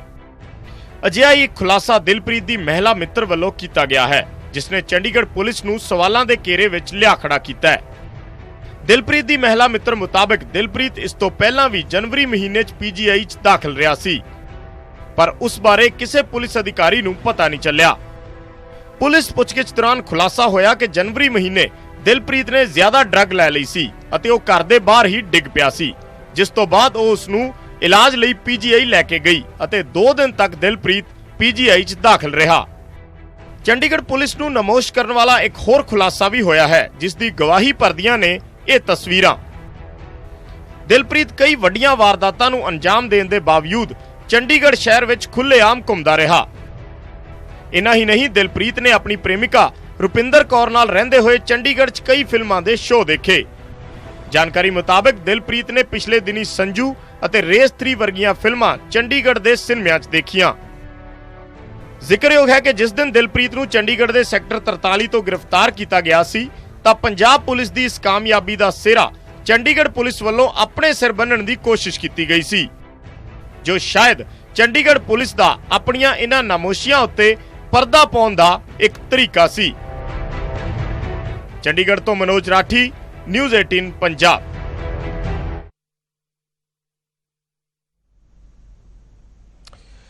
ਤੇ ਸੂਬੇ 'ਚ ਐਂਬੂਲੈਂਸ 108 ਦੇ ਡਰਾਈਵਰਾਂ ਅਤੇ ਸਰਕਾਰ 'ਚ ਟਕਰਾਅ ਵਾਲੇ ਹਾਲਾਤ ਬਣ ਚੁੱਕੇ ਨੇ। ਆਪਣੀਆਂ ਮੰਗਾਂ ਨੂੰ ਲੈ ਕੇ ਜਿੱਥੇ ਐਂਬੂਲੈਂਸ ਚਾਲਕਾਂ ਨੇ ਅਣਮਿੱਥੇ ਸਮੇਂ ਲਈ ਹੜਤਾਲ ਕਰ ਦਿੱਤੀ ਹੈ, ਜਦੋਂ ਕਿ ਸਰਕਾਰ ਨੇ ਹੜਤਾਲੀ ਡਰਾਈਵਰਾਂ ਤੇ ਸਖਤੀ ਵਰਤਦਿਆਂ ਉਹਨਾਂ ਨੂੰ ਬਾਹਰ ਦਾ ਰਸਤਾ ਵਿਖਾਉਣ ਦਾ ਫੈਸਲਾ ਕਰ ਲਿਆ।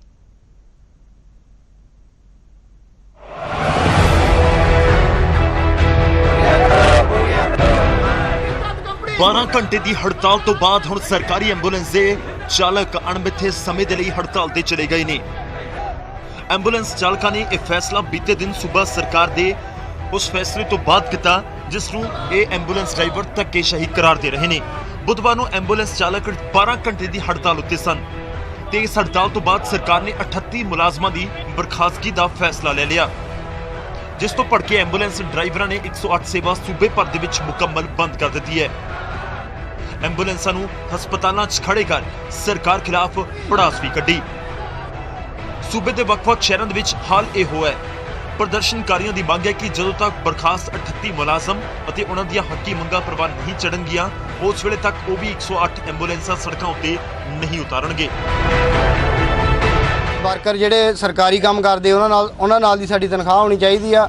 12 ਘੰਟੇ ਸਾਡੇ ਤੋਂ ਡਿਊਟੀ ਲਈ ਜਾ ਰਹੀ ਆ, 8 ਘੰਟੇ ਸਾਡੀ ਡਿਊਟੀ ਹੋਣੀ ਚਾਹੀਦੀ ਆ। ਔਰ ਸਾਡੇ ਜਿਹੜੇ 2014 ਦੇ ਵਿੱਚ ਬੰਦੇ ਕੱਢੇ ਗਏ ਆ, ਉਹ ਬੰਦੇ ਉਹਨਾਂ ਨੂੰ ਰੱਖਣਾ ਚਾਹੀਦਾ। 12 ਘੰਟੇ ਦੀ ਹੜਤਾਲ ਤੋਂ ਬਾਅਦ ਹੀ ਮਰੀਜ਼ਾਂ ਤੇ ਤਿਮਾਰਦਾਰਾਂ ਨੂੰ ਖਾਸੀ ਦਿੱਕਤਾਂ ਦਾ ਸਾਹਮਣਾ ਵੀ ਕਰਨਾ ਪਿਆ ਸੀ, ਪਰ ਹੁਣ ਇਸ ਅਣਮਿੱਥੇ ਸਮੇਂ ਦੀ ਹੜਤਾਲ ਦਾ ਵੱਡੇ ਪੱਧਰ ਉੱਤੇ ਅਸਰ ਪੈ ਸਕਦਾ ਹੈ।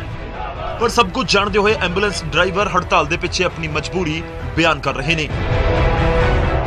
ਦੇਖੋ ਜੀ, ਆਪਾਂ ਪਹਿਲਾਂ ਵੀ ਸਰਕਾਰ ਨੂੰ ਇਹਦੇ ਬਾਰੇ ਸਾਰਾ ਕੁਝ ਦੱਸ ਚੁੱਕੇ ਆ ਤੇ ਕੰਪਨੀ ਨੂੰ ਵੀ ਦੱਸ ਚੁੱਕੇ ਆ। ਲੋਕਾਂ ਦੀ ਪਰੇਸ਼ਾਨੀ ਤੇ ਸਮਝਦੇ ਹੋਏ ਅਸੀਂ ਹੁਣ ਤੱਕ ਜਿਹੜਾ ਸਰਕਾਰ ਨੂੰ ਵੀ ਕਹਿੰਦੇ ਰਹੇ ਆ ਕਿ ਲੋਕਾਂ ਦੀ ਵੀ ਅਸੀਂ ਹੁਣ ਤੱਕ ਲੋਕਾਂ ਦੀ ਸੇਵਾ ਦੇ ਵਿੱਚ ਹਾਜ਼ਰ ਰਹੇ ਆ ਕਿ ਲੋਕਾਂ ਦੇ ਨਾਲ ਕੋਈ ਗਲਤ ਨਾ ਹੋਵੇ। ਹੁਣ ਤੱਕ ਅਸੀਂ ਇਸੇ ਕਰਕੇ ਝੁਕਦੇ ਆ ਰਹੇ ਆ ਕਿ ਚਲੋ ਲੋਕਾਂ ਦੇ ਫਾਇਦੇ ਵਾਸਤੇ ਅਸੀਂ ਕਿ ਲੋਕਾਂ ਦਾ ਕੋਈ ਜਾਨੀ ਮਾਨੀ ਨੁਕਸਾਨ ਨਾ ਹੋਵੇ, ਪਰ ਸਾਡੀ ਮੰਗਾਂ ਪੂਰੀਆਂ ਨਾ ਹੋਣ ਕਰਕੇ ਸਾਡਾ 1200 ਮੁਲਾਜ਼ਮ ਦਾ ਜਿਹੜਾ ਘਰ ਬੰਦ ਹੁੰਦਾ ਜਾ ਰਿਹਾ ਵਾ। ਅਸੀਂ ਫਿਰ ਆਪਣੇ ਬੱਚਿਆਂ ਦਾ ਵੀ ਧਿਆਨ ਰੱਖਣਾ ਹੈ। ਐਂਬੂਲੈਂਸ ਚਾਲਕ ਦੀ ਅੜੀ ਵੇਖ ਉਮੀਦ ਇਹੋ ਹੈ ਕਿ ਪੰਜਾਬ ਦੇ ਵਿੱਚ ਐਂਬੂਲੈਂਸ ਸੇਵਾ ਆਉਣ ਵਾਲੇ ਦਿਨਾਂ ਦੇ ਵਿੱਚ ਪ੍ਰਭਾਵਿਤ ਰਹਿ ਸਕਦੀ ਹੈ। ਤੇ ਹੁਣ ਤੁਹਾਨੂੰ ਦੱਸਦੇ ਹਾਂ ਕਿ ਇਹਨਾਂ ਮੁਲਾਜ਼ਮਾਂ ਦੀਆਂ ਮੰਗਾਂ ਕੀ ਨੇ, ਜਿਨ੍ਹਾਂ ਨੂੰ ਲੈ ਕੇ ਐਂਬੂਲੈਂਸ ਚਾਲਕਾਂ ਨੇ 12 ਘੰਟੇ ਦੀ ਹੜਤਾਲ ਤੋਂ ਬਾਅਦ ਮੁਕੰਮਲ 108 ਸੇਵਾ ਨੂੰ ਬ੍ਰੇਕਾਂ ਲਗਾ ਦਿੱਤੀਆਂ ਨੇ।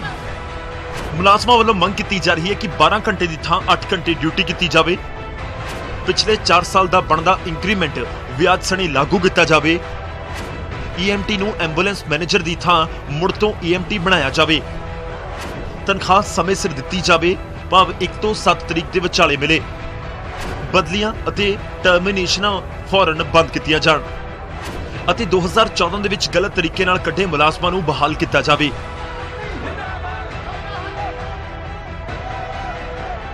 Bureau report, news 18 Punjab.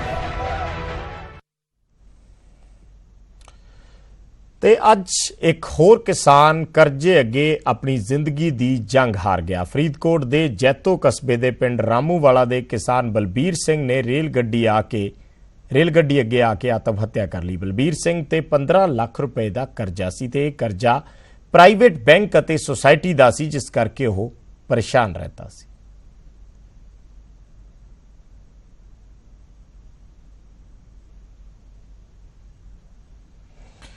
ਤੇ 10 ਜੂਨ ਤੋਂ 10 ਜੁਲਾਈ ਤੱਕ ਸੂਬੇ 'ਚ 47 ਕਿਸਾਨਾਂ ਵੱਲੋਂ ਖੁਦਕੁਸ਼ੀ ਕਰਕੇ ਹੁਣ ਤੱਕ ਆਪਣੀ ਜੀਵਨ ਲੀਲਾ ਸਮਾਪਤ ਕਰ ਲਈ ਗਈ ਹੈ। ਇਹ ਆંકੜੇ ਕਿਸਾਨ ਯੂਨੀਅਨ ਵੱਲੋਂ ਜਾਰੀ ਕੀਤੇ ਗਏ ਨੇ ਅਤੇ ਕਿਸਾਨ ਖੁਦਕੁਸ਼ੀਆਂ ਦੀ ਵਜ੍ਹਾ ਸੂਬਾ ਅਤੇ ਕੇਂਦਰ ਸਰਕਾਰ ਦੀਆਂ ਨੀਤੀਆਂ ਨੂੰ ਦੱਸ ਰਹੇ ਨੇ।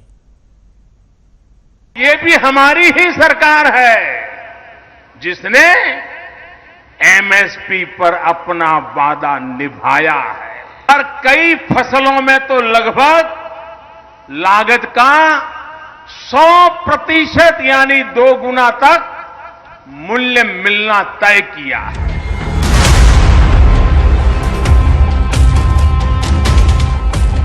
ਮਲੋਟ ਦੀ ਸਿਆਸੀ ਸਟੇਜ ਤੋਂ ਦੇਸ਼ ਦੇ ਪ੍ਰਧਾਨ ਮੰਤਰੀ ਨੇ ਫਸਲਾਂ ਦੇ ਵਧਾਏ MSP ਦੇ ਲਈ ਆਪਣੀ ਪਿੱਠ ਵੀ ਥਾਪੜੀ ਅਤੇ ਆਪਣੇ ਬਿਆਨਾਂ 'ਚ ਕਿਸਾਨਾਂ ਦੇ ਅੱਛੇ ਦਿਨ ਆਉਣ ਦਾ ਦਾਅਵਾ ਵੀ ਕਰ ਦਿੱਤਾ। ਉਧਰ ਸਾਬਕਾ ਮੁੱਖ ਮੰਤਰੀ ਨੇ ਤਾਂ ਨੌਜਵਾਨਾਂ ਦਾ ਰੁਝਾਨ ਕਿਸਾਨੀ ਵੱਲ ਵਧਣ ਦਾ ਦਾਅਵਾ ਵੀ ਕੀਤਾ। ਬੇਸ਼ੱਕ ਪ੍ਰਧਾਨ ਮੰਤਰੀ ਦੇ ਭਾਸ਼ਣ ਦੇ ਵਿੱਚ ਪੰਜਾਬ 'ਚ ਕਿਸਾਨਾਂ ਵੱਲੋਂ ਕੀਤੀਆਂ ਜਾ ਰਹੀਆਂ ਖੁਦਕੁਸ਼ੀਆਂ ਦਾ ਜ਼ਿਕਰ ਨਾ ਹੋਇਆ ਹੋਵੇ, ਪਰ ਕਿਸਾਨਾਂ ਦੀ ਹਾਲਤ ਕਿਸੇ ਤੋਂ ਲੁਕੀ ਨਹੀਂ। ਹਾਲ ਇਹ ਨੇ ਕਿ ਪਿਛਲੇ 30 ਦਿਨਾਂ 'ਚ ਸੂਬੇ 'ਚ 47 ਕਿਸਾਨ ਅਤੇ ਖੇਤ ਮਜ਼ਦੂਰਾਂ ਦੀ ਮੌਤ ਹੋ ਚੁੱਕੀ ਹੈ। ਇਹ ਅੰਕੜੇ ਭਾਰਤੀ ਕਿਸਾਨ ਯੂਨੀਅਨ ਏਕਤਾ ਉਗਰਾਹਾਂ ਦੇ ਵੱਲੋਂ ਜਾਰੀ ਕੀਤੇ ਗਏ ਨੇ ਤੇ ਦਾਅਵਾ ਇਹ ਵੀ ਕੀਤਾ ਜਾ ਰਿਹਾ ਹੈ ਕਿ ਇਹ ਸਿਰਫ ਉਹ ਅੰਕੜੇ ਨੇ ਜੋ ਰਿਪੋਰਟ ਹੋਏ ਨੇ। ਯੂਨੀਅਨ ਵੱਲੋਂ ਦਾਅਵਾ ਕੀਤਾ ਜਾ ਰਿਹਾ ਹੈ ਕਿ ਅਸਲ ਅੰਕੜੇ ਇਸ ਤੋਂ ਵੀ ਜ਼ਿਆਦਾ ਨੇ। ਇਹ ਅੰਕੜੇ ਨੇ ਜਿਹੜੇ ਸਾਡੇ ਕੋਲੇ ਅਖਬਾਰਾਂ ਦੇ ਅੰਕੜੇ ਨੇ, ਪਰ ਜੇ ਸਰਕਾਰ ਸਹੀ ਇਮਾਨਦਾਰੀ ਨਾਲ ਖੁਦਕੁਸ਼ੀਆਂ ਦਾ ਸਹੀ ਸਰਵੇਖਣ ਪੰਜਾਬ ਦੇ ਵਿੱਚ ਕਰਾਵੇ ਤਾਂ ਇਹ ਅੰਕੜੇ ਇਸ ਤੋਂ ਵੀ ਦੁੱਗਣੇ ਹੋ ਸਕਦੇ ਨੇ। ਯੂਨੀਅਨ ਦੇ ਨੁਮਾਇੰਦਿਆਂ ਨੇ ਇਹ ਵੀ ਕਿਹਾ ਕਿ ਪੰਜਾਬ 'ਚ ਕੈਪਟਨ ਸਰਕਾਰ ਦੇ ਸੱਤਾ 'ਚ ਆਉਣ ਤੋਂ ਬਾਅਦ ਤੋਂ ਹੁਣ ਤੱਕ 676 ਕਿਸਾਨ ਅਤੇ ਖੇਤ ਮਜ਼ਦੂਰਾਂ ਦੇ ਵੱਲੋਂ ਖੁਦਕੁਸ਼ੀ ਕੀਤੀ ਗਈ ਹੈ ਤੇ ਕਿਸਾਨ ਆਗੂ ਇਸ ਦੀ ਵਜ੍ਹਾ ਦੱਸ ਰਹੇ ਨੇ ਚੋਣਾਂ ਵੇਲੇ ਕਾਂਗਰਸ ਦੇ ਵੱਲੋਂ ਕੀਤੇ ਗਏ ਵਾਅਦਿਆਂ ਨੂੰ। 470 ਦਿਨਾਂ ਦੇ ਵਿੱਚ ਪੂਰੇ ਪੰਜਾਬ ਦੇ ਵਿੱਚ ਕਿਸਾਨ ਤੇ ਮਜ਼ਦੂਰ 676 ਕਿਸਾਨ ਮਜ਼ਦੂਰ ਖੁਦਕੁਸ਼ੀ ਦੇ ਜਿਹੜੇ ਕਰ ਚੁੱਕੇ ਨੇ। ਇਹਦਾ ਕਾਰਨ ਹੈ ਕਿਉਂਕਿ ਚੋਣਾਂ ਤੋਂ ਪਹਿਲਾਂ ਕੈਪਟਨ ਸਾਹਿਬ ਨੇ ਹੱਥ ਦੇ ਵਿੱਚ ਗੁਟਕਾ ਸਾਹਿਬ ਫੜ ਕੇ ਪੰਜਾਬ ਦੀਆਂ ਸਟੇਜਾਂ ਤੋਂ ਕਸਮਾਂ ਖਾਧੀਆਂ ਵੀ ਜਦੋਂ ਸਾਡੀ ਸਰਕਾਰ ਸੱਤਾ ਵਿੱਚ ਆ ਗਈ ਅਸੀਂ ਸਮੁੱਚੇ ਪੰਜਾਬ ਦੇ ਕਿਸਾਨਾਂ ਦਾ ਟੋਟਲ ਕਰਜ਼ਾ ਮਾਫ ਕਰਾਂਗੇ। ਇਸ ਨੀਤੀ ਨੂੰ ਲੈ ਕੇ ਕਿਸਾਨ ਉਹ ਕੁੱਤੇ ਝਾਕ ਦੇ ਵਿੱਚ ਰਹੇ ਵੀ ਹਾਂ ਸਾਡਾ ਕਰਜ਼ਾ ਮਾਫ ਹੋ, ਉਹਦੇ ਕਰਕੇ ਪੰਜਾਬ ਦਾ ਕਿਸਾਨ ਹੈ ਜਿਹੜਾ ਉਹ ਵੱਡੀ ਪੱਧਰ ਤੇ ਡਿਫਾਲਟਰ ਹੋ ਗਿਆ। ਕਿਸਾਨ ਯੂਨੀਅਨ ਵੱਲੋਂ ਪੇਸ਼ ਕੀਤੇ ਗਏ ਅੰਕੜੇ ਚਿੰਤਾ ਵਧਾਉਣ ਵਾਲੇ ਨੇ। MSP ਵਧਾ ਕੇ ਜਾਂ ਕਰਜ਼ਾ ਮੁਆਫੀ ਵਾਲੇ ਚੈੱਕ ਵੰਡ ਕੇ ਸਰਕਾਰਾਂ ਕੁਝ ਵੀ ਦਾਅਵੇ ਕਰਦੀਆਂ ਹੋਣ, ਪਰ ਅਸਲ ਹਕੀਕਤ ਹੈ ਕਿ ਇਹ ਨਿਤ ਦਿਨ ਕਿਸਾਨਾਂ ਦੀਆਂ ਖੁਦਕੁਸ਼ੀਆਂ ਦੀਆਂ ਖਬਰਾਂ ਸਾਹਮਣੇ ਆਉਣ ਦੇ ਨਾਲ ਸਾਫ਼ ਹੋ ਰਿਹਾ ਹੈ। ਸੰਗਰੂਰ ਤੋਂ ਵਿਨੋਦ ਗੋਇਲ, ਨਿਊਜ਼ 18 ਪੰਜਾਬ। ਤੇ ਖਬਰ ਜਲਾਲਾਬਾਦ ਤੋਂ ਹੈ, ਜਿੱਥੇ ਘਰ ਦੇ ਕਲੇਸ਼ ਨੇ ਇੱਕ ਸ਼ਖਸ ਦੀ ਜਾਨ ਲੈ ਲਈ। ਮ੍ਰਿਤਕ ਦੀ ਪਤਨੀ ਆਪਣੇ ਪਤੀ ਲਈ ਆਪਣੇ ਸੱਸ ਸਹੁਰੇ ਨੂੰ ਜ਼ਿੰਮੇਵਾਰ ਦੱਸ ਰਹੀ ਹੈ। ਰਾਤੀ ਸਾਰੇ ਕਹਿੰਦੇ ਨੇ ਤੇਰੇ ਨਾਲ ਨਹੀਂ ਰਹਿਣ ਦੇਣਾ, ਅਸੀਂ ਇਹਨੂੰ ਜਾਨ ਲੈ ਲਾਂਗੇ, ਇਹਨੂੰ ਫਾਇ ਲਾ ਦਾਂਗੇ, ਇਹਨੂੰ ਚੀਜ਼ ਖਵਾ ਕੇ ਮਾਰ ਦਾਂਗੇ। ਆਪਣੇ ਪਤੀ ਦੀ ਲਾਸ਼ ਦੇ ਕੋਲ ਵਿਰਲਾਪ ਕਰ ਰਹੀ ਇਸ ਮਹਿਲਾ ਦੇ ਵੱਲੋਂ ਆਪਣੇ ਪਤੀ ਦੀ ਮੌਤ ਦੇ ਲਈ ਉਸਦੇ ਹੀ ਮਾਪਿਓ ਅਤੇ ਭੈਣ ਤੇ ਇਲਜ਼ਾਮ ਲਗਾਏ ਜਾ ਰਹੇ ਨੇ ਤੇ ਇਲਜ਼ਾਮ ਪੁਲਿਸ ਤੇ ਵੀ ਨੇ ਕਿ ਢੁਕਵੀਂ ਕਾਰਵਾਈ ਪੁਲਿਸ ਵੱਲੋਂ ਨਹੀਂ ਕੀਤੀ ਗਈ। ਪੂਰਾ ਮਾਮਲਾ ਜਲਾਲਾਬਾਦ ਦੇ ਪਿੰਡ ਢਾਬ ਕੰਢਿਆਲ ਦਾ ਹੈ, ਜਿੱਥੇ ਨਹਿਰ ਨੇੜੇ ਤੋਂ ਨਿਸ਼ਾਨ ਸਿੰਘ ਨਾਮ ਦਾ ਨੌਜਵਾਨ ਬੇਸੁੱਧ ਹਾਲਤ ਵਿੱਚ ਪਿਆ ਮਿਲਿਆ ਤੇ ਜਦੋਂ ਉਸ ਨੂੰ ਇਲਾਜ ਦੇ ਲਈ ਹਸਪਤਾਲ ਲਿਜਾਇਆ ਜਾ ਰਿਹਾ ਸੀ ਤਾਂ ਉਸਨੇ ਰਾਹ ਦੇ ਵਿੱਚ ਦਮ ਤੋੜ ਦਿੱਤਾ। ਪਰਿਵਾਰ ਮੁਤਾਬਕ ਨਿਸ਼ਾਨ ਸਿੰਘ ਸਵੇਰੇ 7 ਵਜੇ ਆਪਣੀ ਭੈਣ ਨੂੰ ਰੇਲਵੇ ਸਟੇਸ਼ਨ ਛੱਡਣ ਗਿਆ ਸੀ ਤੇ ਤਕਰੀਬਨ 8:30 ਵਜੇ ਉਸਦੇ ਨਹਿਰ ਕੰਢੇ ਬੇਸੁੱਧ ਪਏ ਹੋਣ ਦੀ ਖਬਰ ਮਿਲੀ। ਪਰ ਮ੍ਰਿਤਕ ਦੀ ਪਤਨੀ ਦਾ ਇਲਜ਼ਾਮ ਹੈ ਦੇਰ ਰਾਤ ਪਰਿਵਾਰ ਦੇ ਵਿੱਚ ਹੋਏ ਕਲੇਸ਼ ਦੌਰਾਨ ਉਸਦੇ ਪਤੀ ਨੂੰ ਜਾਨੋਂ ਮਾਰਨ ਦੀਆਂ ਧਮਕੀਆਂ ਦਿੱਤੀਆਂ ਗਈਆਂ ਸਨ। ਉਸਨੇ ਪੁਲਿਸ ਨੂੰ ਵੀ ਸ਼ਿਕਾਇਤ ਕੀਤੀ ਪਰ ਪੁਲਿਸ ਨੇ ਵੀ ਕਾਰਵਾਈ ਨਹੀਂ ਕੀਤੀ। ਹੁਣ ਇਲਜ਼ਾਮ ਲਗਾਏ ਜਾ ਰਹੇ ਨੇ ਕਿ ਜ਼ਹਿਰ ਦੇ ਕੇ ਨਿਸ਼ਾਨ ਸਿੰਘ ਦਾ ਕਤਲ ਕੀਤਾ ਗਿਆ ਹੈ। ਫੋਨ ਕੀਤਾ ਵੀ ਮੇਰੇ ਘਰ ਵਾਲੇ ਦੀ ਜਾਨ ਨੂੰ ਖਤਰਾ ਹੈ, ਪਰ ਪੁਲਿਸ ਨੇ ਕੋਈ ਐਕਸ਼ਨ ਨਹੀਂ ਲਿੱਤਾ। ਰਾਤੀ ਬਹੁਤ ਜ਼ਿਆਦਾ ਰੋਲਾ ਪਿਆ, ਰਾਤੀ ਸਾਰੇ ਕਹਿੰਦੇ ਨੇ ਤੇਰੇ ਨਾਲ ਨਹੀਂ ਰਹਿਣ ਦੇਣਾ, ਅਸੀਂ ਇਹਨੂੰ ਜਾਨ ਲੈ ਲਾਂਗੇ, ਇਹਨੂੰ ਫਾਇ ਲਾ ਦਾਂਗੇ, ਇਹਨੂੰ ਚੀਜ਼ ਖਵਾ ਕੇ ਮਾਰ ਦਾਂਗੇ। ਬੜਾ ਕੁਝ ਕਿਹਾ ਇਹਨਾਂ ਨੇ, ਖਵਾ ਕੇ ਮਾਰ ਦੇਣਾ। ਮੇਰੀ ਸੱਸ ਨੇ ਵੀ ਕਿਹਾ, ਮੇਰੀ ਨਨਾਣ ਨੇ ਵੀ ਕਿਹਾ। ਉਧਰ ਪੁਲਿਸ ਵੱਲੋਂ ਤਰਕ ਦਿੱਤਾ ਜਾ ਰਿਹਾ ਹੈ ਕਿ ਸ਼ਿਕਾਇਤ ਤੋਂ ਬਾਅਦ ਪਰਿਵਾਰ ਦਾ ਵਿਵਾਦ ਸੁਲਝ ਵੀ ਗਿਆ ਸੀ। ਹਾਲਾਂਕਿ ਹੁਣ ਜਾਂਚ ਦਾ ਭਰੋਸਾ ਵੀ ਪੁਲਿਸ ਜ਼ਰੂਰ ਦੇ ਰਹੀ ਹੈ। ਮਾਮਲਾ ਬਹੁਤ ਗੁੰਝਲਦਾਰ ਲੱਗ ਰਿਹਾ ਹੈ। ਨਿਸ਼ਾਨ ਸਿੰਘ ਵੱਲੋਂ ਖੁਦਕੁਸ਼ੀ ਕੀਤੀ ਗਈ ਜਾਂ ਉਸ ਦਾ ਕਤਲ ਕੀਤਾ ਗਿਆ, ਇਹ ਤਾਂ ਪੁਲਿਸ ਜਾਂਚ ਤੋਂ ਬਾਅਦ ਹੀ ਸਾਫ਼ ਹੋਵੇਗਾ। ਪਰ ਇਹ ਜ਼ਰੂਰ ਸਾਫ਼ ਹੈ ਕਿ ਘਰ ਦੇ ਕਲੇਸ਼ ਨੇ ਘਰ ਦੇ ਇੱਕ ਮੈਂਬਰ ਦੀ ਜਾਨ ਲੈ ਲਈ। ਜਲਾਲਾਬਾਦ ਤੋਂ ਸੁਰਿੰਦਰ ਗੋਇਲ, ਨਿਊਜ਼ 18 ਪੰਜਾਬ।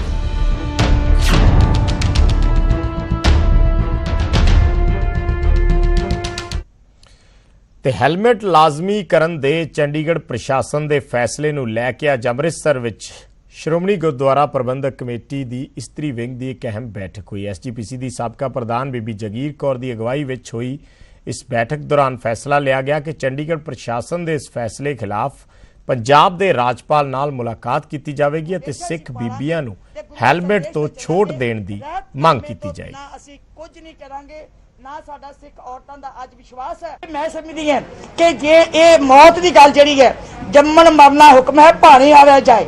ਇੱਕ ਪਾਸੇ ਅਸੀਂ ਕਹਿੰਦੇ ਮੌਤ ਤੇ ਅਟਲ ਸਚਾਈ ਹੈ, ਮੌਤ ਲਿਖ ਦਿੱਤੀ ਗਈ ਜਦੋਂ ਜਨਮ ਹੋਇਆ ਮਨੁੱਖ ਦਾ, ਉਦੋਂ ਹੀ ਮੌਤ ਲਿਖੀ ਗਈ ਹੈ। ਕੋਈ ਜ਼ਰੂਰੀ ਕਿ ਅਸੀਂ ਲੋਹ ਟੋਪ ਪਾਇਆ ਹੋਏਗਾ ਤਾਂ ਸਾਡੀ ਮੌਤ ਨਹੀਂ ਆਉਣੀ। ਸੋ ਇਹ ਸਭ ਤੋਂ ਵੱਡੀ ਜਿਹੜੀ ਸਾਡੇ ਨਾਲ ਅੱਜ ਬੇਇਨਸਾਫੀ ਹੋ ਰਹੀ ਹੈ, ਅਨਿਆਂ ਹੋ ਰਿਹਾ। ਅਸੀਂ ਬਾਕੀ ਤੇ ਸਾਰਾ ਕੁਝ ਝੱਲ ਸਕਦੇ ਹਾਂ, ਲੇਕਿਨ ਸਾਡਾ ਵਿਰਸੇ ਦਾ ਖਾਤਮਾ ਹੋ ਜਾਵੇ, ਸਾਡੀ ਵਿਰਾਸਤ ਦਾ ਖਤਮ ਹੋ ਜਾਵੇ। ਸਾਡੇ ਜਿਹੜੀ ਵਿਰਸੇ ਦੀ ਸੰਭਾਲ ਜ਼ਰੂਰੀ ਹੈ, ਸਾਡੀ ਸੰਭਾਲ ਨਾਲੋਂ ਸਾਡੀ ਸੰਭਾਲ ਨਾ ਕਰੇ ਸਰਕਾਰ, ਸਾਡੇ ਵਿਰਸੇ ਦੀ ਸੰਭਾਲ ਕਰੇ। ਸੋ ਇਸ ਕਰਕੇ ਸਾਡੇ ਗੁਰੂ ਦੇ ਦਿੱਤਾ ਹੋਇਆ ਉਪਦੇਸ਼ ਜਿਹੜਾ ਉਹ ਹਮੇਸ਼ਾ ਅਸੀਂ ਪਾਲਾਂਗੇ ਤੇ ਗੁਰੂ ਦੇ ਸੰਦੇਸ਼ ਤੇ ਚੱਲਾਂਗੇ। ਰਹਿਤਨਾਮੇ ਤੋਂ ਬਿਨਾ ਅਸੀਂ ਕੁਝ ਨਹੀਂ ਕਰਾਂਗੇ। ਨਾ ਸਾਡਾ ਸਿੱਖ ਔਰਤਾਂ ਦਾ ਅੱਜ ਵਿਸ਼ਵਾਸ ਹੈ ਕਿ ਅਸੀਂ ਕਾਨੂੰਨ ਜੋ ਉਹਨਾਂ ਨੇ ਬਣਾਇਆ ਸਾਡੇ ਥੋਪਿਆ ਨਹੀਂ ਜਾ ਸਕਦਾ। ਤੇ ਉਧਰ ਚੰਡੀਗੜ੍ਹ ਵਿੱਚ ਮਹਿਲਾਵਾਂ ਲਈ ਹੈਲਮਟ ਲਾਜ਼ਮੀ ਕਰਨ ਤੋਂ ਬਾਅਦ ਟ੍ਰੈਫਿਕ ਪੁਲਿਸ ਮਹਿਲਾਵਾਂ ਨੂੰ ਹੈਲਮਟ ਪ੍ਰਤੀ ਜਾਗਰੂਕ ਕਰਦੀ ਨਜ਼ਰ ਆਈ। ਕੁਝ ਅਜਿਹਾ ਹੀ ਨਜ਼ਾਰਾ ਸੈਕਟਰ 26 ਟਰਾਂਸਪੋਰਟ ਲਾਈਟ ਪੁਆਇੰਟ ਤੇ ਨਜ਼ਰ ਆਇਆ। ਤਸਵੀਰਾਂ ਵਿੱਚ ਟ੍ਰੈਫਿਕ ਮੁਲਾਜ਼ਮ ਵੱਖਰੇ ਹੀ ਤਰੀਕੇ ਨਾਲ ਯਮਦੂਤ ਬਣ ਕੇ ਮਹਿਲਾਵਾਂ ਨੂੰ ਜਾਗਰੂਕ ਕਰ ਰਹੇ ਸਨ। ਜਾਇਜ਼ਾ ਲਿਆ ਨਿਊਜ਼ 18 पत्रकार मनोज राठी ने। चंडीगढ़ में नोटिफिकेशन के बाद लेडीज़ का हेलमेट पहनना बहुत ज़रूरी हो चुका है, जिसको लेकर अब चंडीगढ़ ट्रैफिक पुलिस नए नए तरीकों से जो लेडीज़ हैं, जो स्टूडेंट्स हैं, उनको हेलमेट पहनने के लिए बात कर रहे हैं। अब नया तरीका जो ट्रैफिक पुलिस ने अपनाया है, जिसमें यमदूत को उतारा है, जो कि साफ तौर पे कहता नज़र आ रहा है कि हेलमेट पहनना बहुत ज़रूरी है। अगर हेलमेट नहीं पहनते तो सीधा ऊपर जाएंगे। आप देख सकते हैं तस्वीरों में खुद इंस्पेक्टर यहां पर पहुंचे हैं यमदूतों को लेकर और लोगों को समझाते नजर आ रहे हैं कि हेलमेट पहनना बहुत ज़रूरी है, क्योंकि अब इसका चालान जो है वो कटना शुरू होने वाला है। आप तस्वीरों में साफ तौर पे देख सकते हैं यमदूत को लेकर खुद इंस्पेक्टर पहुंचे हैं। दिलशेर जी, किस तरह से अवेयर लोगों को कर रहे हैं आप? लोगों को हेलमेट पहनने के लिए लेडीज़ को अवेयर कर रहे हैं, क्योंकि अभी चंडीगढ़ एडमिनिस्ट्रेशन ने लेडीज़ को हेलमेट पहनने के लिए अनिवार्य कर दिया है कि सिख विमेन को छोड़कर बाकी सभी हेलमेट पहनेंगे। तो तरीका क्या है, आज आप यमदूतों को लेकर निकले? आज हम इनके साथ होकर इनको साथ लेके प्रेरित कर रहे हैं कि जमलोक से अभी जमराज महाराज भी नीचे उतर आए हैं कि ऊपर जिन लोगों ने हेलमेट नहीं पहने हैं वो मर मर के ऊपर जा रहे हैं, इंजरी होके ऊपर जा रहे हैं, इसलिए ऊपर भी जगह फुल हो गई है। इसलिए जमराज आके नीचे लोगों को प्रेरित कर रहे हैं कि काइंडली बियर हेलमेट। तो जी, आज किस तरह से आप कर रहे हैं अवेयरनेस, बताइए करके? कि यम है हम कि अगर आप हेलमेट नहीं पहनेंगे तो यम लोग पहुंच जाएंगे, और यम लोग में वैसे ही बहुत सारी पॉपुलेशन हो चुकी है, तो हेलमेट पहनिए और अपने सगी संबंधी को भी अवेयर कीजिए। तो बिल्कुल साफ तौर पर तस्वीरों में आप साफ तौर पर देख सकते हैं कि लोगों को अवेयर करते नजर आ रहे हैं। जो लेडी स्टूडेंट्स हैं, जो महिलाएं हैं, उनको यमदूत खुद, जो पुलिस ने अवेयरनेस कैंपेन इस तरह लगा रखा है, क्योंकि नोटिफिकेशन के बाद चंडीगढ़ ट्रैफिक पुलिस अब सड़कों पर उतर आई है, आला अधिकारी सड़कों पर उतर आए हैं और साफ तौर पर जो लेडीज़ जो स्टूडेंट्स हैं वो हेलमेट नहीं वियर कर रही, उनको नए तरीके से समझाया जा रहा है कि हेलमेट पहनना अब बहुत ज़रूरी हो चुका है, हेलमेट जो है वो पहना जाए। चंडीगढ़ से कैमरामैन विनोद कुमार के साथ मनोज राठ, न्यूज़ 18 पंजाब। ਤੇ ਹੁਣ ਗੱਲ ਮੌਸਮ ਦੀ। ਸੂਬੇ ਦੀ ਰਾਜਧਾਨੀ ਚੰਡੀਗੜ੍ਹ ਸਣੇ ਪੰਜਾਬ ਦੇ ਵੱਖ-ਵੱਖ ਹਿੱਸਿਆਂ 'ਚ ਅੱਜ ਪਏ ਮੀਂਹ ਨੇ ਮੌਸਮ ਖੁਸ਼ਗਵਾਰ ਬਣਾ ਦਿੱਤਾ ਤੇ ਲੋਕਾਂ ਨੂੰ ਹੁਮਸ ਭਰੀ ਗਰਮੀ ਤੋਂ ਰਾਹਤ ਮਿਲੀ। ਹਾਲਾਂਕਿ ਪੰਜਾਬ ਦੇ ਕਈ ਹਿੱਸੇ ਅਜੇ ਵੀ ਬਰਸਾਤ ਦਾ ਇੰਤਜ਼ਾਰ ਕਰ ਰਹੇ ਨੇ। ਦੋ ਤਸਵੀਰਾਂ ਅਸੀਂ ਤੁਹਾਨੂੰ ਦਿਖਾ ਰਹੇ ਹਾਂ ਚੰਡੀਗੜ੍ਹ ਅਤੇ ਜਲੰਧਰ ਦੀਆਂ, ਜਿੱਥੇ ਜੰਮ ਕੇ ਹੋਈ ਬਾਰਿਸ਼ ਨੇ ਲੋਕਾਂ ਨੂੰ ਗਰਮੀ ਤੋਂ ਫੌਰੀ ਰਾਹਤ ਦਿੱਤੀ। ਮੌਸਮ ਵਿਭਾਗ ਵੱਲੋਂ ਅਗਲੇ 48 ਘੰਟਿਆਂ 'ਚ ਪੰਜਾਬ ਅਤੇ ਗੁਆਂਢੀ ਸੂਬਿਆਂ 'ਚ ਤੇਜ਼ ਬਾਰਿਸ਼ ਦਾ ਖਦਸ਼ਾ ਜਤਾਇਆ ਗਿਆ ਹੈ।